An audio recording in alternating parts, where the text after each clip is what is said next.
Students, welcome. आज हम लोग पढ़ने वाले हैं क्लास 12 का टॉपिक फंक्शंस को आगे कंटिन्यू करने वाले हैं। आज हम लोग पढ़ेंगे कंपोजिशन ऑफ फंक्शंस। ओके, सो हमने माना कि एक फंक्शन जो है एक सेट ए से बी में जा रहा है एंड दूसरा फंक्शन जी जो हमारा बी से सेट सी मतलब एक सेट सी में डिफाइन हो रहा है। तो जो हमारा कंपोजिशन ऑफ फंक्शन होगा वो हमारा होगा जीओ ऑफ एफ। उसको हम ऐसे डिफाइन करेंगे, इसको हम लोग कहेंगे composition of function, composition. And जो जीओ एफ हमारा जो फंक्शन होगा वो हमारा कहाँ से आ जाएगा। देखिए पहले या ए से बी में गए, अब हम यहाँ बी से जो है वो सी में जा रहे हैं, तो जीओ एफ है वो हमारा ए टू सी आ जाएगा। कहाँ से हो जाएगा, ए टू सी डिफाइन हो जाएगा। एंड जीओ ऑफ एफ को मतलब हम लोग लिख सकते हैं, जैसे हम इसमें एक्स एलिमेंट ऑपरेट करेंगे तो इसको हम लिखते हैं g of f of x. इसका मतलब क्या है कि पहले फंक्शन एफ ऑपरेट होगा, एफ ऑपरेट होने के बाद हम जब सेट बी में पहुंचेंगे तो हम सेट बी की वैल्यूज को दूसरे सेट में एक फंक्शन से रिलेट कर सकते हैं। सो एफ ऑपरेट होने के बाद हमारा जी फंक्शन ऑपरेट हो जाएगा। तो हमारा जो फंक्शन की वैल्यूज है वो स्टार्ट होगी सेट ए से एंड फाइनली हम उसको एक तीसरे सेट में उसको एक फंक्शन हम डिफाइन कर सकते हैं। सो देखिए कंपोजिशन का एक बेसिक बेनिफिट ये हो हमारे पास हुआ कि हम एक सेट से एक सेट से हमारे पास ए से बी में एक रिलेशन डिफाइन है एंड एक रिलेशन बी से सी में अगर डिफाइन है तो हम ए टू सी भी एक रिलेशन डिफाइन कर सकते हैं। इसका मैं आपको एक बहुत अच्छा एग्जांपल देता हूँ। क्लास 12 में जब आप लोग के 10th में बोर्ड एग्जाम्स होते हैं तो होता क्या है कि हर स्टूडेंट को पहले एक हम लोग क्या असाइन करते हैं, स्टूडेंट को हम लोग एक रोल नंबर असाइन करते हैं। क्या होता है, स्कूल से एक रोल नंबर असाइन होता है। Okay, but to maintain the privacy of board exam and secrecy of board exams, तो क्या होता है कि हर एक रोल नंबर के लिए हमें कोड नंबर असाइन करना पड़ता है। क्या करना पड़ता है, कोड नंबर। सो अब क्या होता है, अल्टीमेटली हम लोग सबसे पहले करते क्या है, सबसे पहले हम लोग स्टूडेंट टू रोल नंबर हम लोग एक फंक्शन डिफाइन करते हैं कि हर स्टूडेंट को एक रोल नंबर असाइन हो गया। Then to each roll number there is a code assign हो जाता है। सो जो हमारा फाइनली हमारा अल्टीमेटम जो क्या हो जाता है कि हमारा प्राइवेसी भी मेंटेन रहती है एंड देयरफॉर क्या होता है कि हर स्टूडेंट को एक कोड नंबर असाइन हो जाता है। This is the benefit of function, composition of function. So finally हमें क्या मिला कि हर एक स्टूडेंट को एक कोड नंबर असाइन है। Okay, so this uses in the board examinations. So there are many more examples where composition of function is used. So basically composition of functions को आपको ऐसे समझना है,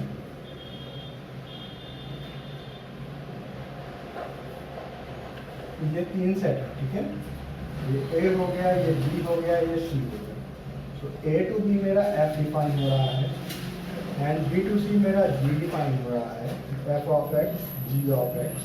तो कंपोजिशन ऑफ फंक्शन वो मेरा ऐसे हो जाएगा, इसको मैं कहूँगा g of f of x. इसको लिख सकते हैं g of f of x and x कहाँ बिलोंग करेगा, for all x belonging to a. Start हम लोग कहाँ से कर रहे हैं, ए से कर रहे हैं।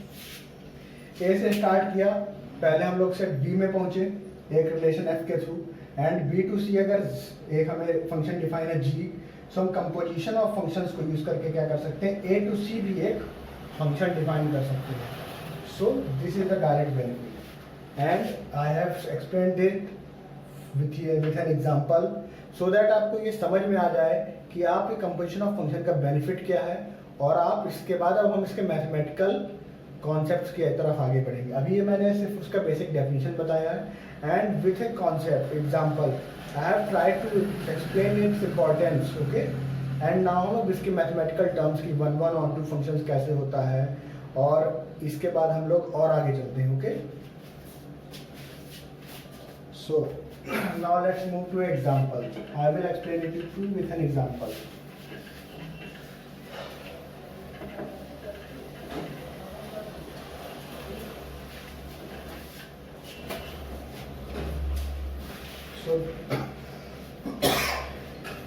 सो बेसिकली मेरा क्या है, एग्जांपल फर्स्ट, एक फंक्शन एफ है मेरा, ए से डिफाइन हो रहा है बी में एंड एक फंक्शन जी है वो मेरा डिफाइन हो रहा है बी टू सी में। ओके, यहाँ पर मेरा सेट ए जो है, ए इज इक्वल टू है मेरे पास 2 3 4 एंड 5।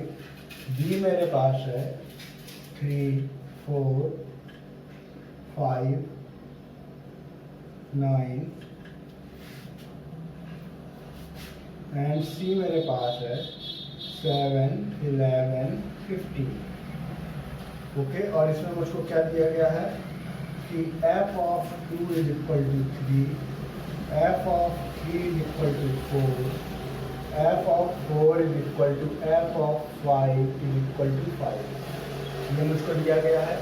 ये मेरा फंक्शन पहले कौन सा डिफाइन हो गया, f के लिए। ओके, अब मुझे g के लिए डिफाइन करना है। सो अब g की वैल्यू, g मेरा कहाँ से डिफाइन हो रहा है, b टू c।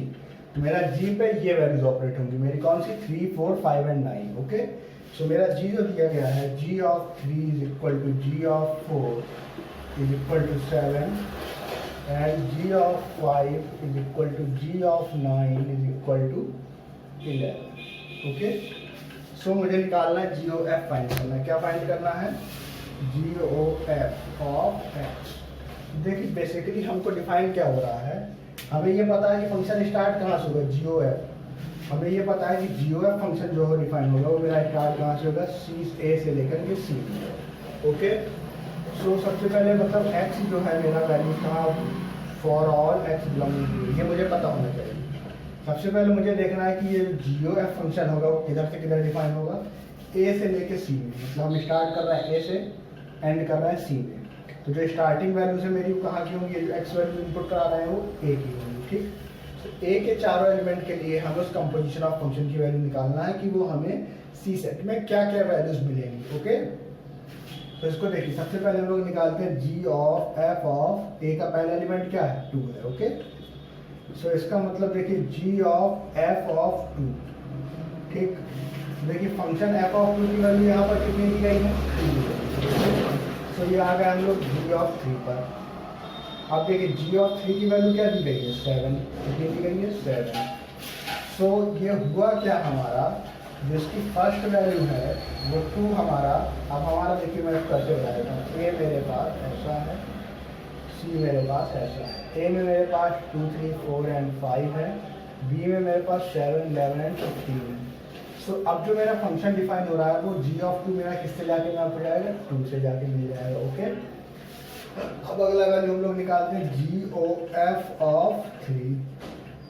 तो इसका मतलब g of f of 3। Okay, तो मतलब हम फंक्शन की वैल्यू 3 पे हमारी कितनी है, 4 is equal to g of 4। तो जी ऑफ 4 हमारा कितना है, 7। सो जो सेट ए की जो 3 है वो भी किससे मैप हो रहा है, अल्टीमेटली जाके 7 से। 3 भी जाके इसी से मैप हो जाएगा। सिमिलरली हमारा तीसरा एलिमेंट हम निकालेंगे जी ऑफ एफ ऑफ 4। इसका मतलब g of f of 4। So function की वैल्यू 4 पे कितनी है, 5 है। तो g of 5 and g of 5 की वैल्यू कितनी है, 11 है। तो सिमिलरली 4 भी 11 से जाके मैप हो जाएगा एंड 5 भी, आप उसको कंप्लीट कर सकते हैं। सो अब आपको समझना है कि मतलब हमें चलना कैसे है। अभी ये मैंने सिंपल सेट के फॉर्म में लेके चला हूँ।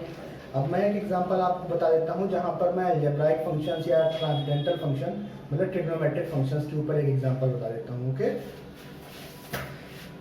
आपको जहाँ पर भी दिक्कत आए, कॉन्सेप्ट समझ में नहीं आया, तो आपको करना क्या है, आपको कमेंट बॉक्स में जाना है, उसको मेंशन करना है, आई will explain that. Okay,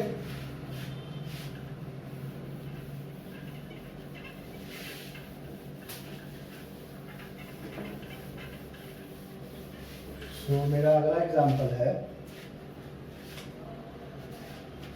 F of x हम लोग डिफाइन कर रहे हैं कॉस एक्स के थ्रू।